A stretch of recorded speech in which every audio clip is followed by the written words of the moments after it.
What if I told you there's a chapter in the Bible so intense, it feels like something out of a dystopian movie? A prophecy that speaks of cities left in ruins, the earth shaking under the weight of sin, and even the sun and moon ashamed of what's happening below. But here's the twist. Tucked within these scenes of destruction is a surprising message of hope, a hint of something bigger than judgment. Stick with me as we break down Isaiah 24, verse by verse, to uncover the mystery within this apocalypse and what it reveals about God's plan for us. In the opening verses, we're immediately confronted with a world under judgment. Isaiah writes, "The Lord is going to lay waste the earth and devastate it. He will ruin its face and scatter its inhabitants." Isaiah isn't singling out one group or nation here. Instead, he's speaking about a universal judgment, something that impacts everyone.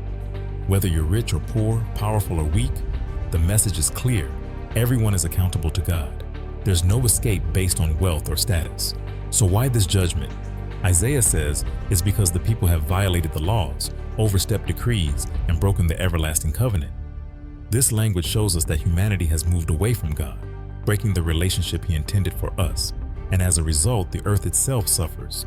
Isaiah writes that the earth dries up and withers, almost as if the land reflects humanity's brokenness. This idea of creation suffering due to human sin reminds us that our actions have far-reaching consequences, even affecting the world around us. Now, in verses 7 to 13, we see a world stripped of joy. Normally, things like wine, music, and dancing bring happiness in life. But Isaiah tells us that these symbols of joy have vanished. The new wine dries up and the vine withers, all the merry-hearted sigh. Imagine a society where laughter and celebration have disappeared. What's left is a hollow, broken city, the city of confusion, Isaiah calls it. There's an eerie emptiness here, like a party where everyone has left, leaving behind only the memory of joy. It's a haunting image that emphasizes the weight of separation from God. Isaiah then describes the earth as shaken and broken down, and says that people are like olives or grapes left after harvest, symbolizing that only a small remnant of people remain.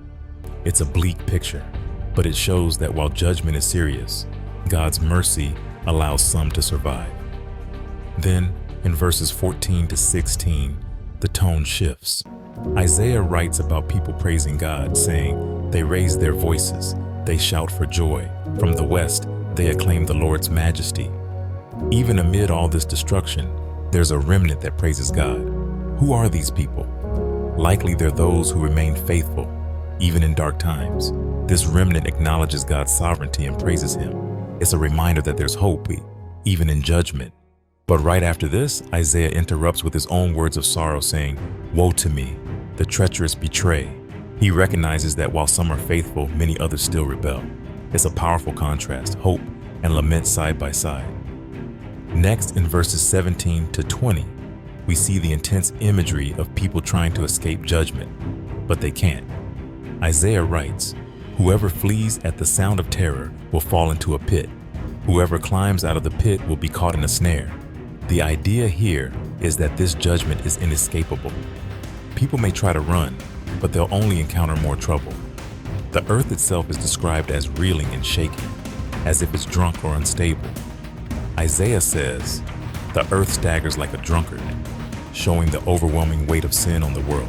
This scene underscores how judgment isn't just about people, but about all creation being affected by humanity's rebellion. It's a sobering reminder that there are consequences to turning away from God's ways. The final verses, 21 to 23, are powerful. Isaiah describes God punishing not only earthly leaders, but also the powers in the heavens above. This could refer to spiritual forces opposed to God, or powers of evil that have influenced humanity. After this judgment, Isaiah says, "The Lord Almighty will reign on Mount Zion and in Jerusalem and before its elders with great glory." It's a triumphant ending that shows God's ultimate victory over evil. The sun and moon are described as ashamed, as if they pale in comparison to God's glory. So what can we take away from Isaiah 24? It's easy to get lost in the heaviness of judgment here, but let's remember the glimpses of hope Isaiah gives us. Even in times of judgment, there's a remnant that remains faithful, and in the end, God's glory shines above all. This chapter challenges us to reflect on our own lives. Are we living in alignment with God's ways? Are we part of that faithful remnant that praises Him even in difficulty? Isaiah 24 reminds us that while God's judgment is real, so is His mercy and His ultimate victory over all that is broken in this world. Thank you for watching. Don't forget to like, subscribe, and comment your thoughts on Isaiah 24.